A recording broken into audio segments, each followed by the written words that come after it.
Disons-nous les choses. Aujourd'hui avec Denise et Myriam. Comment allez-vous? Ça va.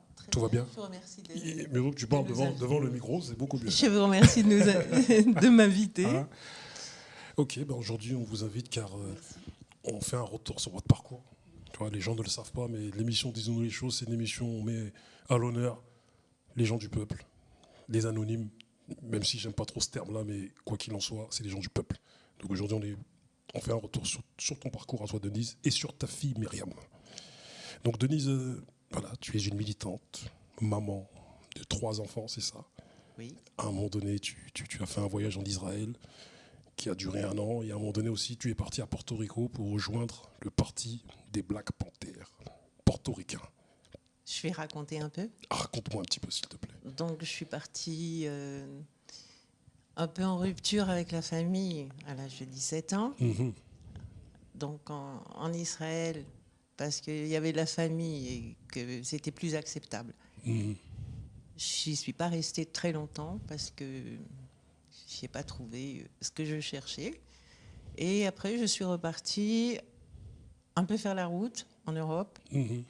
Un peu. Mais attends, du coup, le FBI doit te suivre là, parce que j'ai dit par Black Panther. Là, non, ça va. Okay, si on fait l'émission que tu te fais attraper, là, c'est compliqué. Ça va aller. Okay, peut-être qu'ils m'ont oublié. Hein. Voilà, ben, j'espère, parce que voilà, Bob et Cécile, voilà. Ils sont toujours là. Donc, après ce petit parcours en Europe, je suis partie aux États-Unis, Mm-hmm. où j'ai travaillé. Tu as été fille au père. Fille au père. Pour les enfants de. Je dis le nom ou pas? Oh, je sais pas. Oui, Monsieur Georges Soros. De Monsieur Georges Soros. Voilà, qui a des pendant plus d'1 an. Ok. Qui est un monsieur voilà, très connu. Qui a des ONG partout dans le monde. Oui, qui a des très ONG. Controversé. Très controversé. Je suis restée pendant 1 an et demi chez eux. Ok.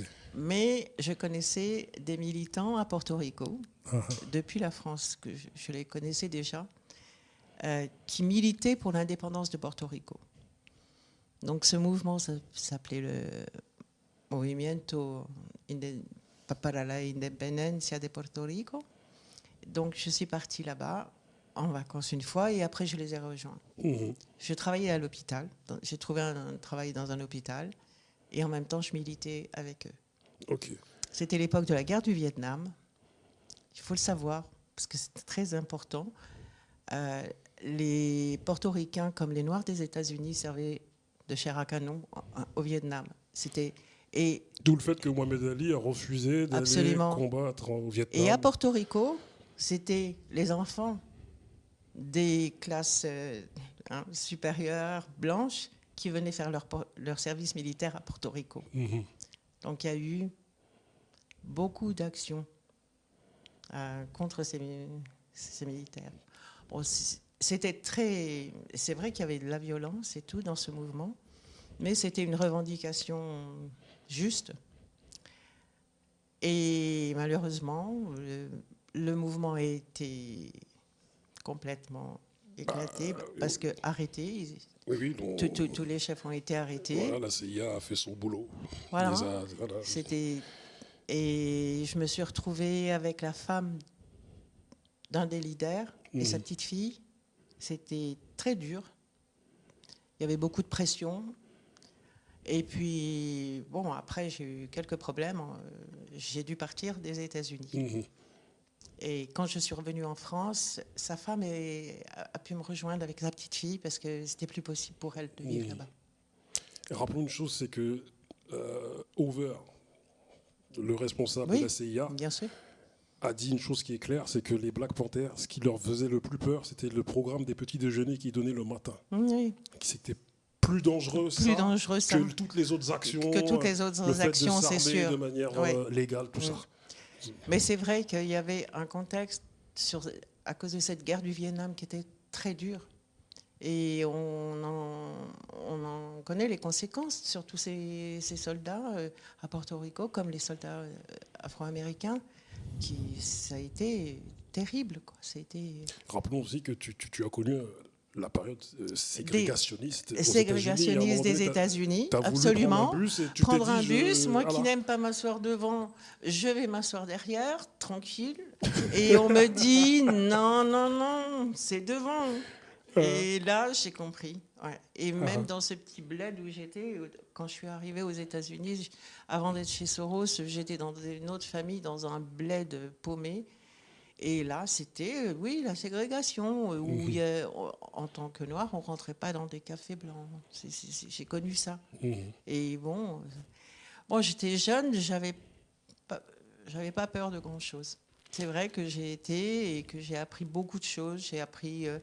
J'ai rencontré un proviseur d'un lycée à Harlem qui était extraordinaire, qui avait un programme pour les enfants, qui m'a fait rencontrer les autres personnes. Et vraiment, j'ai vu l'Amérique des années 68, puisque j'étais là-bas quand Martin Luther King a été assassiné. Donc tu as connu je l'ai vécu. L'époque des droits civiques, tout ça, quoi. Voilà. Okay. Et après, je suis rentrée en France. Voilà, peut-être que... Et lorsque tu rentres en France, il me semble-t-il, tu as rencontré le Sénégalais avec lequel... Non, du tout. Un petit peu après. Rappelons pour tes origines aussi. Alors moi, mes origines sont... Mes parents sont juifs d'Afrique du Nord.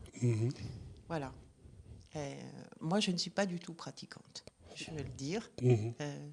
Mais tu précises la chose, quoi. Oui, non, mais mon grand-père était rabbin à Relisade, et je l'ai connu, c'était un homme extraordinaire, vraiment extraordinaire. Et moi, je suis née en France, parce que mon père est venu en 1938 en France, et mes parents ont vécu la guerre en tant que juifs en France, c'est-à-dire renvoyer des postes, parce que mon père était fonctionnaire. Il a été renvoyé des postes avec ses 3 enfants, avec l'étoile jaune sur le manteau. Et il était heureusement dans un petit village en Haute-Savoie. Et il a été vraiment protégé par ses habitants. Et ça a été pour eux vraiment un moment très dur. Bien sûr, ces années, ça a été l'horreur. Mais grâce à ces gens-là aussi, ils s'en sont sortis. Et moi, je suis née en 48, voilà. Tu as l'âge de mon papa, voilà. qui est né en 50. Voilà. Papa, voilà mes origines. Ok. Et à un moment donné, faisons une avancée chronologique.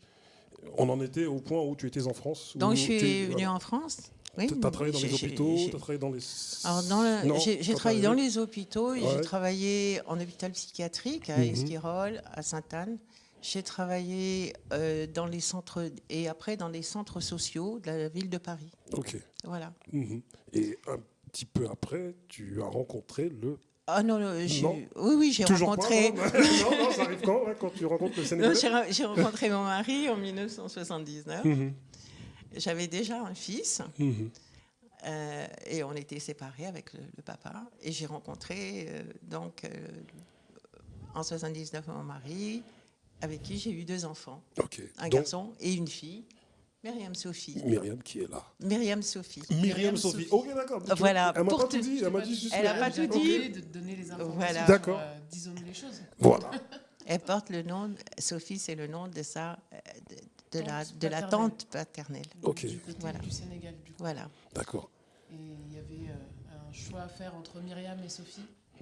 Et ben moi j'ai pris les 2 pour Sophie, donc ils ont pris les 2. D'accord. Voilà. Donc toi tu es l'alliance d'un Sénégalais musulman pratiquant et d'une maman algérienne juive non pratiquante qui fait des très bons gâteaux quand c'est les fêtes juives. Voilà, ça c'est important. Donc vous avez réussi à faire cohabiter tout à fait. Ces 2 religions, on va dire, même si tu ne pratiques pas, mais ces 2 manières de vivre. On s'est toujours respecté. Moi je respecte la religion de mon mari, il prie. Quand c'est les fêtes, voilà, il fait les fêtes.